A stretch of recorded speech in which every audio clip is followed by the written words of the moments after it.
nekkoon ex détenu ñun ñoo doon jaabante di seeti ñoo doon yóbbu añ yi tey bu ñu taxawee naan yéen li ngeen war a taxawee ci prison yi defee leen ko non changement am na parce que ñu dañ ko dund. madame la ministre man mii di taxaw meew bii ñuy wax tey ba potum meew mën a dugg dugal téléphone pourtant yóbbu naa ko camp pénal bii ñu ne ma du dugg parce que am na ci suñu boutique du dugg miskit yóbbu naa ko ñu ne ma du dugg gerte yóbbu naa ko ñu ne du dugg fii ñun ñuy taxaw ñoo doon yóbbu añ yi ci prison yi donc xam nañ ne changement am na ñu sant yàlla alhamdulilah rabbil alamin ndax ñun de dañu waxoon ni que ci 15e législature bi ci majorité bi ci ngeen di gisee ñoo xamante ne dañuy voter des lois avec foi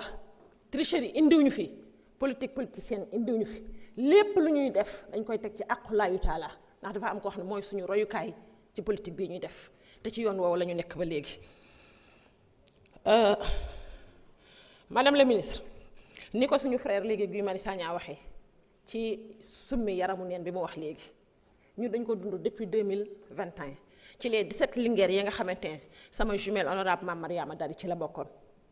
bi ñu leen yóbboo garde à vue ñi nga xam ne dañ ci doon muuru foofu lañu leen dindigoo seeni muuraay loolu doon psychologiquement lu leen travailler loo xamante ne bi ñu génnee def na ci ñoom leneen donc yu mel noonu dafi dakk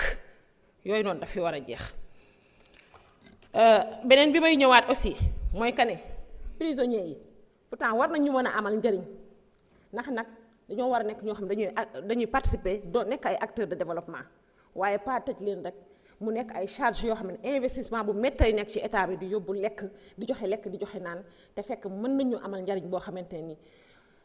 mbay maa ngi fi comme ni ko sama sœur Fama Bachir waxee ci coopérative yi waaye xale yi nga xamante ne soit élèves wala étudiants ñu jàpp leen pourtant war nañu mën a continuer seen formation ci biir prison bi ba nga xamante ne bu seen examen jotee ñu encadré leen dem ñu def examen bi dellu si waat loolu yépp ci humanisme la nekk ñu ngi koy bàyyiwaat ci seen i loxo bu baax a baax madame la ministre donc ñun nag dañuy gën a santaat yàlla ci observatoire national bii nag nga xam ne am na liggéey de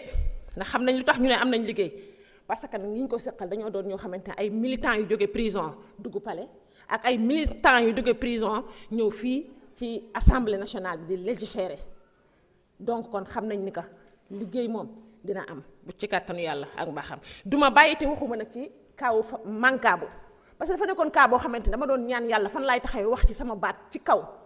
waaye dañu fee waxoon ay vidéo 13 minutes madame la ministre vidéo 13 minutes bi xanaa ñi ko xooloon loolu di am waruñu leen a toppee non assistance à personne en danger loolu fu mu tolloo parce que dafa doon loo xamante ne daf ma teniroon à cœur yàlla dogal tey ma taxaw ci waxukaay bi dinaa ko yuuxu ba fa sama baat yem justice pour Mancabou. merci beaucoup jërëjëf. Honorable Abdou Mbow, vous avez la parole. Safiatou Sow se prépare.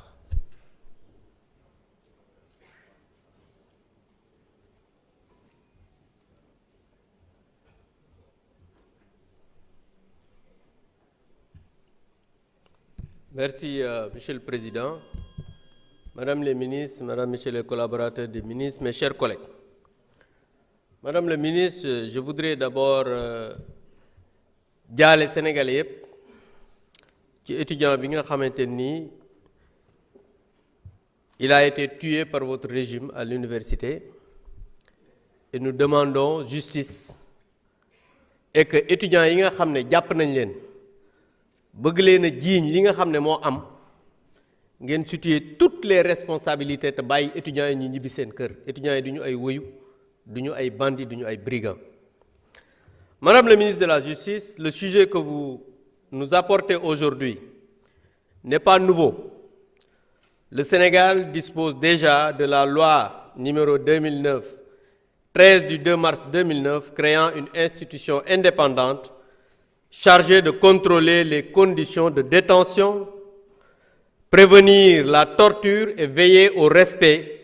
des droits fondamentaux des détenus. Observer les prisons, ce n'est pas nouveau. Ce qui est nouveau, Madame la ministre, est très regrettable, c'est mettre dans les prisons surpeuplées des innocents et des malades alors que des alternatives légales existent contre les multiples détentions. À vous entendre parler souvent, j'ai l'impression que notre institution judiciaire est désormais dans une logique répressive et de démonstration de force. Madame le ministre, aujourd'hui, je l'ai dit en commission, un de nos collègues est mis en prison pour des raisons fallacieuses. On l'avait dit. Vous avez dit qu'il a volé des milliards, 121 milliards ou je ne sais quoi. Aujourd'hui, vous le poursuivez pour 2 téléphones. Nous reviendrons là-dessus dans l'après-midi. Et dans le même dossier, pour les mêmes faits, vous avez laissé quelqu'un rentrer chez lui et faire appel pour le maintenir en prison. Et la chambre d'accusation a rejeté l'appel. Donc aujourd'hui, Farba Ngom a été libéré par la justice, mais vous le maintenez en prison, votre parquet. C'est inacceptable. Où est la justice dans ce dossier? C'est une honte pour la justice sénégalaise. Madame le ministre, aujourd'hui, ce pays qui s'appelle le Sénégal au XXIe siècle, je pense que ce qu'il faut maintenant, c'est un changement systémique du changement systémique que vous avez promis. Parce que votre régime est en train de tuer, ce que vous avez toujours dénoncé. Vous mettez en prison des innocents, ce que vous avez toujours dénoncé. Et il y a une illégalité dans le traitement des dossiers judiciaires. Donc aujourd'hui, c'est un changement systémique qui s'impose. Et nous sommes dans un pays où la rupture que vous avez tant chantée est aujourd'hui vouée à l'échec. Madame le ministre, li nga xam ne moom laa bëgg a wax mooy d'abord étudiants yi ñu jàpp nañ leen bàyyi ñu ñibbi seeni kër ndax mun leen a rey étudiant à l'université ba pare naan opposants yi parce que yéen vous n'êtes responsable de rien bëgg a jiiñ opposants yi parce que da ngeen a affamer les étudiants joxu leen ñu leen lekk ba pare keneen du leen jox ñu lekk loolu ban réew la am yor ay étudiants yuy jàng soxla xam-xam nga tëj restaurant yi ne duñu lekk affamé leen bëgg ñu faatu ba pare ne keneen du leen jox ñu lekk ngeen ñëw nag bëgg accuser naan dañ leen a manipuler gis nga bu ngeen xamoon lan mooy leader étudiant parce que heureusement votre régime il n'y a pas eu de leader étudiant gis nga étudiant même bu fekkee dans un régime la nekk dans une majorité je pense que il faut que nga xam lan mooy la dignité de l'étudiant c'est méconnaître la dignité du leader étudiant moo tax ñu koy wax ne dañ leen a corrompre les étudiants kenn du leen corrompre étudiant du jaay li nga xam ne mooy mouvement am donc je pense que c'est méconnaître lan mooy la dignité de l'étudiant pour di ko accuser que dañu ko corrompre wala dañu dafa jaay mouvement am je vous remercie. Merci beaucoup, honorable. Safiatou Sow, vous avez la parole. Yungar John se prépare.